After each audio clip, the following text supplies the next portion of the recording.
Hi guys, welcome to my channel. Today's video guys ay makikita nyo o makapanood nyo kung ano ba ang senyales na buntis ang ating alagang aso. O kung ano ba yung mga dapat gawin at ano ba yung mga makikita o mapapansin natin kapag na-stud ang ating aso week by week. So guys, ito ngayon si Kenya, kasama ko siya dahil siya ay 40 days na siyang buntis.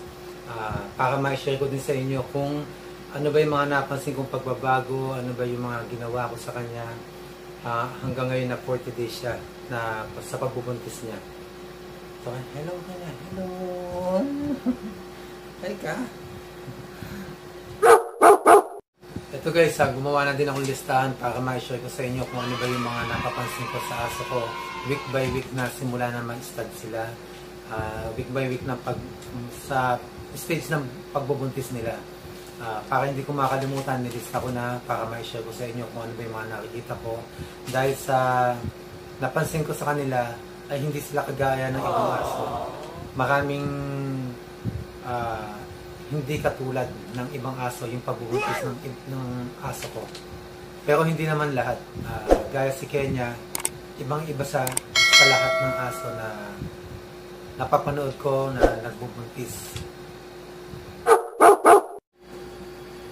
So guys, unang napapansin na karamihan sa buntis nilang aso, kagaya ko yung isang aso ko na Shih Tzu na nung nagbuntis siya, ang napansin ko ay yung behavior niya ay nagbago. Yung dati na makulit, palalaro, talon ng talon, kung saan pag nakita ko, talon ng talon, napapalitan yun. Ang nangyayari, nagiging parang may sakit, laging tulog, tapos basta nasa isang sulok lang siya, ganyan. Hindi lahat ng aso ay ganun din naman ang nararamdaman. Dahil ito si Kenya, yung kakulitan niya, ganun pa din. Yung kaharutan niya, ganun pa din. Nakikipaglaro pa din siya sa ibang aso. Hindi ko siya nakita ng ganyan sinyalis. Pero karamihan ay ganyan ang sinyalis na napapansin ng iba sa kanilang mga alaga. Ako, kagaya ko, sa isang Shih Tzu ko, ganun ang napapansin ko. Sa second week niya, para na siyang may sakit. Lagi siyang tulog, wala siyang ganang makipaglaro sa iba. And second naman guys, ay yung appetite. Karamihan sa mga aso ay nawawala ng ganang kumain. Kung dating malakas silang kumain, mapapalitan naman yun na walang ganang kumain o kunti lang silang kumain. Pero ito naman si Kenya, iba din siya sa ibang aso dahil siya naman, simulat sa pool, buntis siya o hindi, hanggang sa mga anak siya, maselan talaga siyang kumain. Amoy-amoy niya muna yung pagkain niya, sinisigurado niya talaga na may ulam, pero pag wala siya nakitang ulam doon, talagang hindi niya kakainin yan. Aamoy niya lang, titikman niya ng konti, tapos ala na, hindi niya napapansin yan. So guys, pangatlo naman natin ay yung pagsuka nila o yung pag-vomit sa 20 days o minsan 21 days, 22 days, 23 days. Kasi itong si Kenya, saktong 20 days niya ay nagsusuka siya, pero konti lang naman. Meron akong video na ipapakita yan. Yan yung pagsuka niya na nung siya ay 20 days. Pero dati, nung unang pagbubuntis niya, ay 23 days siya nagsuka. Yung ibang aso ko naman dito, 20 days, 21 days, ganyan. Pero ngayon si Kenya, saktong 20 days ay nagsuka siya. Yung suka naman niya ay konti lang naman, hindi naman yung suka na madami. Halos sinlaki lang ng piso, minsan may laman na dog food, yung kinain nila, pero karamihan ay tubig lang na parang may bula. And guys, pang-apat naman na pagbabago na nangyayari sa mga aso nating buntis ay yung pag-iba ng kulay ng kanilang nipple at yung hugis nito, para siyang nagkakaroon ng laman. Tapos yung sa kulay naman parang mapula na o kaya pinkish, ganyan. Pero itong si Kenya, yung nipple niya kasi itim, kaya ang tinatandaan ko sa kanya o ang hinihintay ko sa kanya pag siya na-stud, basta nasa 1 month na siya na-stud, ang tinitingnan ko sa kanya unang-una, yung kanyang nipple. Pagka iyan parang nabuhay o nagkaroon ng laman, ibig sabihin nun ay positive na siya.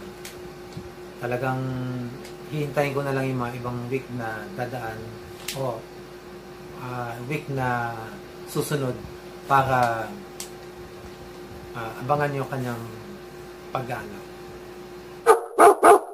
Guys, sa panlima naman, mapapansin natin na yung weight nila o yung timbang nila ay nadagdagan. Sa akin, ito, si Kenya, sa isang buwan niya, medyo bumigat siya. Ngayon, 40 days na siya. Yun, halatang may laman na tiyan niya.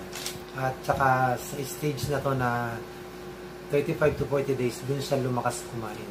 Napansin ko na parang pag naubos na yung pagkain niya, parang gusto niya pa uli ng konti pagkain. Kaya ang ginagawa ko, binibigyan ko na siya ng konti.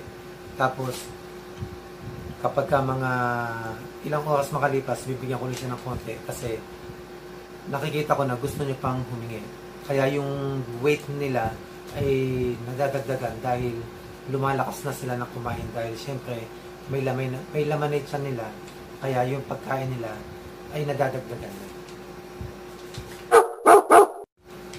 Tsaka guys, sa isang buwan na pagbubuntis ay hindi pa gaano lalaki yung tiyan nila. Sa akin, sa mga aso ko, 45 days to 50 days, dun ko napapansin na lumalaki na yung mga tiyan nila. Itong si Kenya, 45 days yan. Ano na yung tiyan niya, talagang makikita mo na bumibilog na. Pero pagka 40 days, medyo bumababa lang siya. Parang ganito yan. Nakikita niyo sa picture na to, parang ganyan na nangyayari sa mga aso ko dito. Kapag nasa stage na sila ng mga 40, yan. Pagka 45 days naman, lalapad na. Yun ang napapansin ko sa mga aso.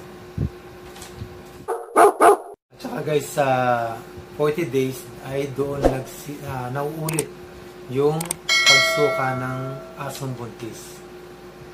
Parang sa tao na parang naglilihi, ganyan. Kasi itong si Kenya, nung 40 days siya, doon, nagsuka ulit siya uli. Ito uli yung video na buti nakuha ng huli siya. Yan. Mapapanood nyo. Sa video na yan, makita na nagsuka siya. Yan yung ika-40 days niya. Nagsuka talaga siya. Talagang inabangan ko yan para mapakita ko sa inyo na sa 40 days ay nagsusuka talaga yung mga aso na buntis. Guys, yan yung mga nakikita kong sign sa mga aso ko na pagbuntis na sila o na-stud na sila. Kaya pag yan mga sign na yan nakita ko ay sigurado na ako na buntis sila. At saka sa stage ng 40 to 50 days, doon ako nagsisimula na mag-exercise sila kanina. Kagaya kanina, pinaglakad-lakad kasi kanya ng 10 to 15 minutes lang kaninang umaga. Ganyan ang ginawa ko para may exercise na siya.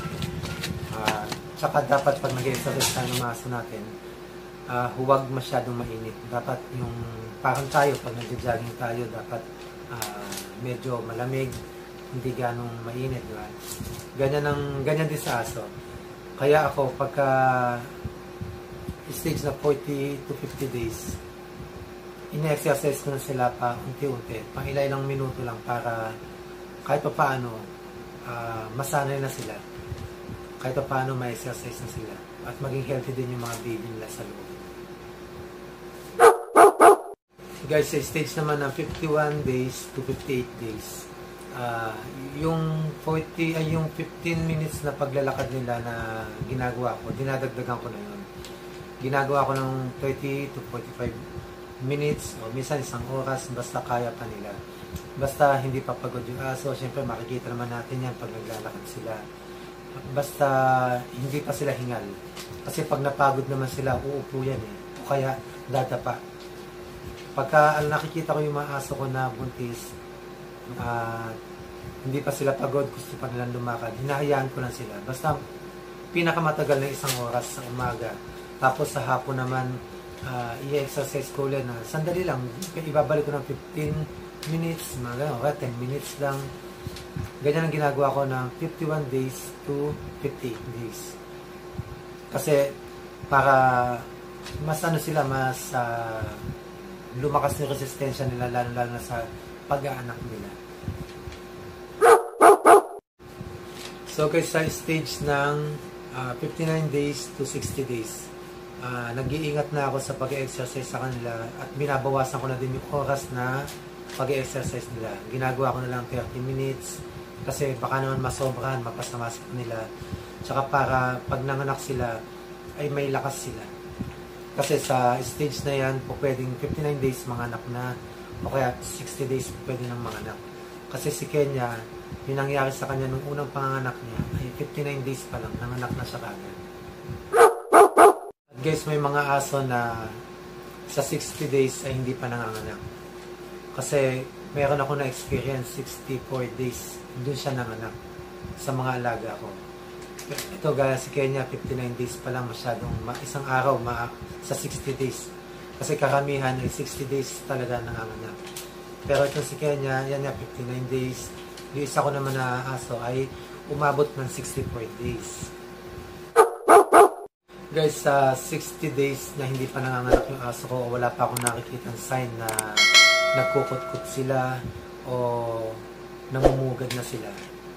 Ang ginagawa ko yung exercise na 15 minutes o kaya 30 minutes ay kinukontinue ko lang hanggang sa makitaan ko na sila ng sign na magkutkot na sila o namumugad na sila, naghahanap na sila kung saan sila pupwesto. Kasi sa 60 days, dun mo makikita talaga yung aso na nagsisimula ng maghanap kung saan siya pupwesto. Again, ito, gaya nung nakaraan si Kenya, nagtataka ko sa kanya, 59 days, kutkot na siya ng kutkot, naghanap talaga siya ng pwesto kung saan siya, hindi na siya mapakali. Yung pala, nagle-labor na pala siya noon. Hindi ko alam na, at hindi ko inaasahan na magle-labor na siya ng ganong kaaga. Dahil siya lang yung aso ko na 59 days na naman. So guys, yan yung mga na-experience ko at mga nakita ko na sinyales na buntis ang aking aso. Mula nung first stud nila, week by week, hanggang sa dumating araw na sila ay manganak. Sana guys, may natutunan kayo at may nagustuhan nyo itong video ko na to. Sana supportan nyo yung channel ko. Please like and subscribe. Hanggang dito lang tayo guys. Hanggang sa susunod.